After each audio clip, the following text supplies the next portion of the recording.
The feud between President Trump and Omarosa turning into a no-holds-barred back and forth. The Trump campaign filing an arbitration action against the former White House aide, alleging breach of a non-disclosure agreement. The president also taking aim at Omarosa on Twitter, writing, "When you give a crazed, crying lowlife a break and give her a job at the White House, I guess it just didn't work out. Good work by General Kelly for quickly firing that dog." Omarosa is responding with a new round of personal attacks against the president. It's interesting that he's trying to silence me, so what is he trying to hide? What is he afraid of? If he hadn't said anything that was derogatory or demeaning to African Americans and women, why would he go to this extent to try to shut me down? Should he be afraid of more tapes that you have in your possession? I think he should be afraid of being exposed as the misogynist, the bigot, and the racist that he is. You were instructed, according to your book, to bring up the emails at every point you could at the end of the 2016 campaign. Correct. Hillary Clinton's emails. Yes, that was our talker. Did Donald Trump know about those emails before they came out? Absolutely. He is unfit to be in this office and to serve as the president of the United States. Let's put up the... And Press Secretary Sarah Sanders is rebutting Omarosa's claims. Watch. I think the president is certainly voicing his frustration with the fact that this person has shown a complete lack of integrity, particularly by the actions following her time here at the White House. Why did he hire her? I mean, why did he hire somebody he's describing as a dog? Look, the president wanted to give her a chance, and he made clear when General Kelly came on, and he voiced concerns that this individual didn't have the best interest of the White House and the president and the country at heart. The president said, do what you can to get along, and if you can't, he gave him full authority to carry out the decision to let her go. This has absolutely nothing to do with race and everything to do with the president calling out someone's lack of integrity. The idea that you would only point a few of the things that the president has said negative about people that are minorities. The fact is the president's an equal opportunity person that calls things like he sees it. He always fights fire with fire, and he certainly doesn't hold back on doing that across the board. So what Sarah Sanders was talking about is a series of tweets where the president has used similar language. I think we have a few of them, if we could call them up. For example, Mitt Romney had his chance to beat a failed president, but he choked like a dog. Now he calls me a racist, but I am least racist person there is. Tweet number 2, Robert Pattinson should not take back Kristen Stewart. She cheated on him like a dog and will do it again. Just watch, he can do much better. And tweet number 3, I'm little at McMiller. I'm now going to teach you a big boy lesson about lawsuits and finance, you ungrateful dog. But then to advance the story just a little bit, because this was what everyone is talking about, Omarosa makes a claim that the president was on tape saying the N-word. Now there's been back and forth of whether this ever existed. Take a listen to Sarah Sanders answering this question from a reporter. Can you stand at the podium and guarantee the American people they'll never hear Donald Trump utter the N-word on a recording in any context? I can't guarantee anything, but I can tell you that the president addressed this question directly. I can tell you that I've never heard it. Okay, so here we are, day, I guess, 3 of the Omarosa-Trump feud. It will end, everybody. It will end. But for now, this is hot in the news. And so, Jesse, let me go to you about how everybody's handling this. Well, I think the media and Omarosa are perfect for each other. They both have very little credibility. They're both flip-floppers, and they both hate President Trump.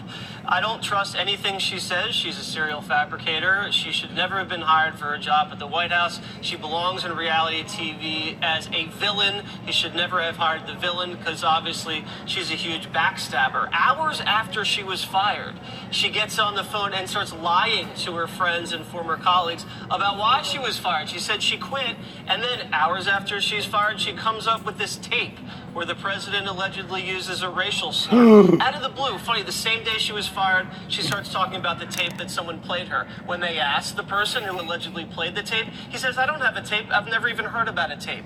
Then she said, oh, Frank Luntz has heard the tape. Frank Luntz comes out, says, I don't know what you're talking about, Omarosa. I've never heard a tape.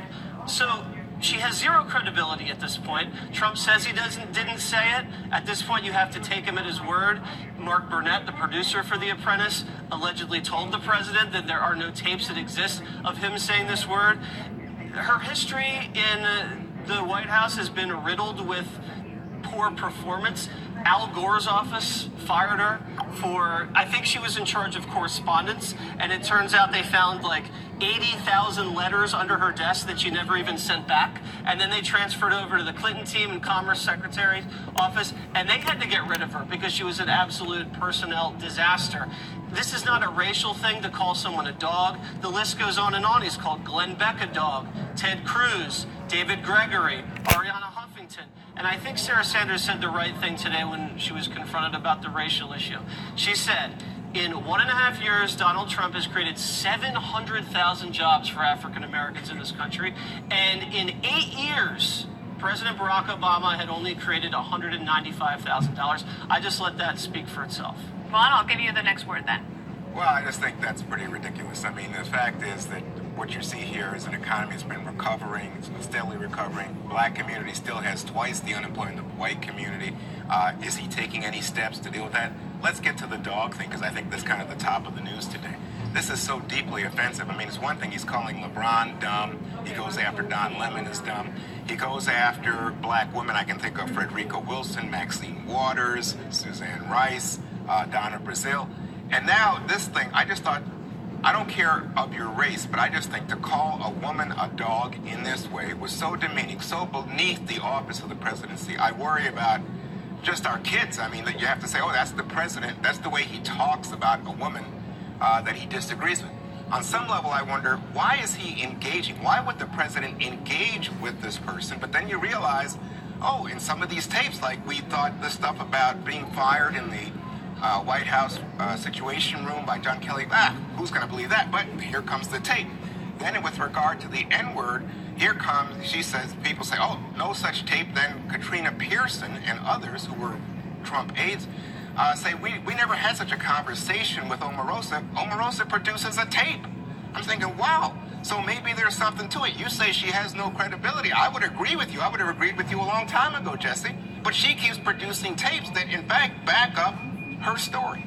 Kennedy, is the president, I guess, somewhat paying the price for for being loyal to her? And he liked her apparently on The Apprentice. He liked her spunk. He liked it that she was a villain, that she would maybe churn things up and get things done. Yeah. I mean, sometimes you make a bad call. She's one of those unstable people that we all have known, whether it's in your work life or your family life, and these are the people who hold situations hostage. And they always find a way to get in there, especially to the most powerful person who can usurp any of their enemies around them. And I heard enough.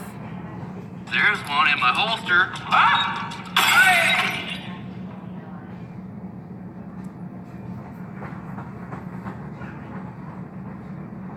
I want to get more views. the Green Dot 5% cashback Visa debit card. The new Bitch.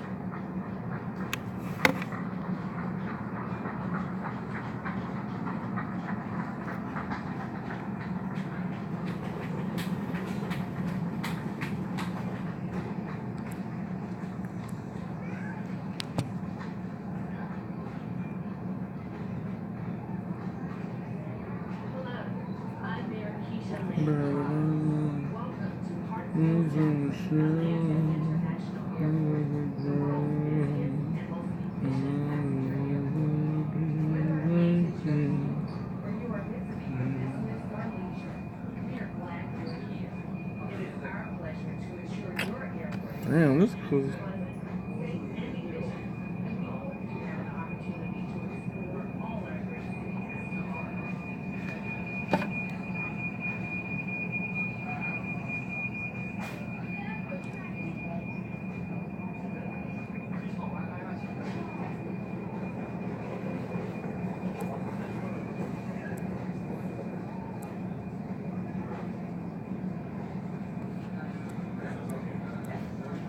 Mm-hmm.